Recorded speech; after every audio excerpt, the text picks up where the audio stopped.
इस वीडियो को लाइक करें, हमारे चैनल को सब्सक्राइब कर बेल आइकन जरूर प्रेस करें हमारी न्यू वीडियो सबसे। एक बार स्वामी विवेकानंद जापान गए थे।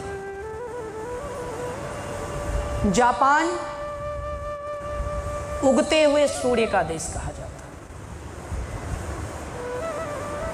है। बहुत विकसित देशों में जापान की गिनती होती है। स्वामी विवेकानंद जब जापान गए, पता चला कि ये भारत से आए हुए हैं और भारत की सभ्यता संस्कृति, हमारी सनातन संस्कृति को पूरे विश्व में फैलाने के लिए ही वो विश्व के कोने कोने में जाते थे, विश्व के भिन्न भिन्न देशों में जाते थे। जब वे जापान गए, वहाँ उनसे एक बहुत बड़े विद्वान मिलने आए। वहीं के बहुत बड़े विद्वान मिलने आए कि मिले स्वामी जी के में क्या योग्यता है, कैसे संत हैं, भारत से आए, मिलकर कुछ बातचीत करें। मिलने आए, स्वामी जी से बातचीत करने लगे। स्वामी जी से भारत के धर्म ग्रंथों के बारे में, भारत के धर्म के बारे में, हमारी संस्कृतियों के बारे में पूछने लगे। स्वामी जी ने काफ़ी कुछ बताया, बहुत कुछ बताया। और स्वामी जी ने कहा, संसार का सबसे अमूल्य ज्ञान, गीता जैसा ज्ञान केंद्र, गीता जैसा महान ग्रंथ हमारे भारत भूमि की ही देन है, जो सदियों तक संसार को मार्ग दिखाता रहे।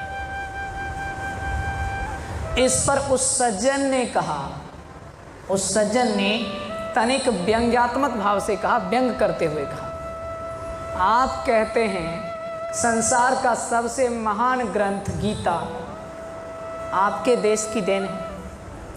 आप कहते हैं संसार का सबसे महान ग्रंथ वेद, रामायण, महाभारत, ये सब भारत की मिट्टी ने दिए हैं। जब इतना बड़ा बड़ा ज्ञान का कोश और इतने महान महान धर्म ग्रंथ आपके पास हैं, भारत के पास हैं, दुनिया को राह दिखाने वाली ज्ञान शक्ति, ज्ञान का खजाना जब भारत के पास है, फिर भी भारत गुलाम क्यों है? फिर भी भारत गुलाम क्यों है?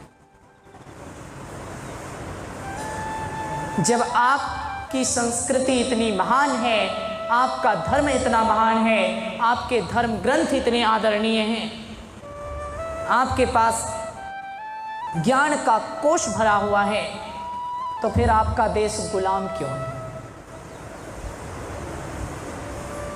यह भी व्यंग करना ही हुआ। उन्होंने व्यंग करने के लिए ही कहा। स्वामी जी ने मुस्कुराते हुए कहा,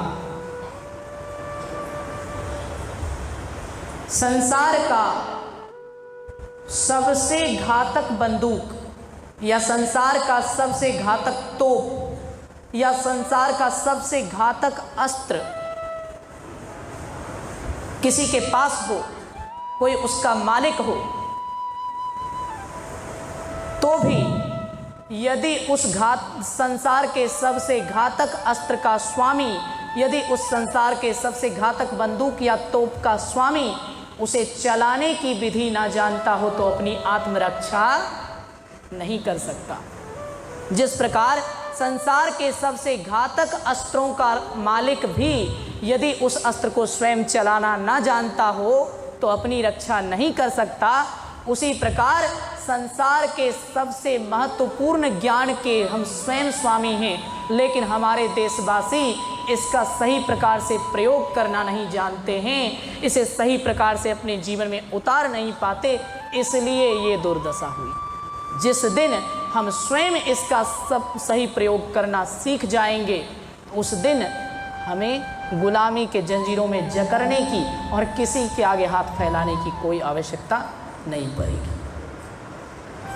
संसार का सबसे महत्वपूर्ण अस्त्र और सबसे कीमती अस्त्र भी यदि किसी के पास है और वो उसे चलाना ही नहीं जानता है, तो वो भला अपनी रक्षा कैसे कर सकता है? अर्थात स्वामी जी के कहने का अर्थ यह था संसार का सबसे बहुमूल्य ज्ञान हमारे पास है।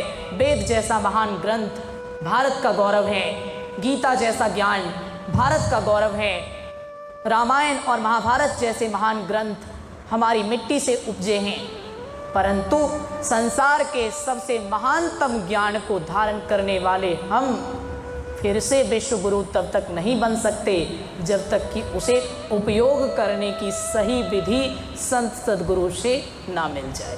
हमारे धर्म ग्रंथों में इतना ज्ञान है जितना ज्ञान संसार की किसी संस्कृति में, संसार के किसी अन्य धर्म में नहीं है।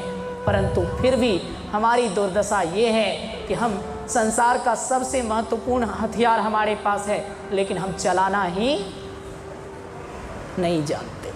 हम चलाना ही नहीं जानते।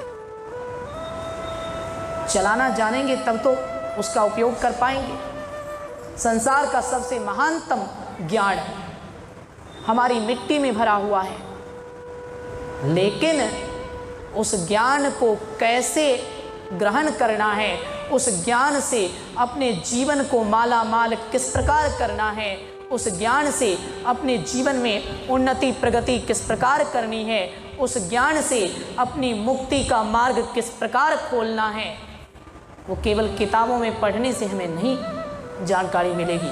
सच्चे संत सद्गुरु के पास जाएं। जैसे हथियार के मालिक को भी यदि हथियार चलाने का ज्ञान ना हो तो जिसको चलाना आता है उससे पूछना पड़ेगा। उसी प्रकार हमारे पास सब प्रकार के ज्ञान हैं, लेकिन उन ज्ञानों को कैसे ग्रहण करना है, कैसे लेना है, ये कला हमारे पास नहीं है। और ना ही ये कला कहीं बाजार में बिकती है कि हम खरीद कर ये कला लाएं और सीख जाएं। ये कला संत सद्गुरु से ही प्राप्त हो सकती है, संत सद्गुरु से ही मिल सकती है। तो उनकी शरण में जाएंगे तभी ये कला हमें प्राप्त होगी, अन्यथा प्राप्त नहीं हो सकती।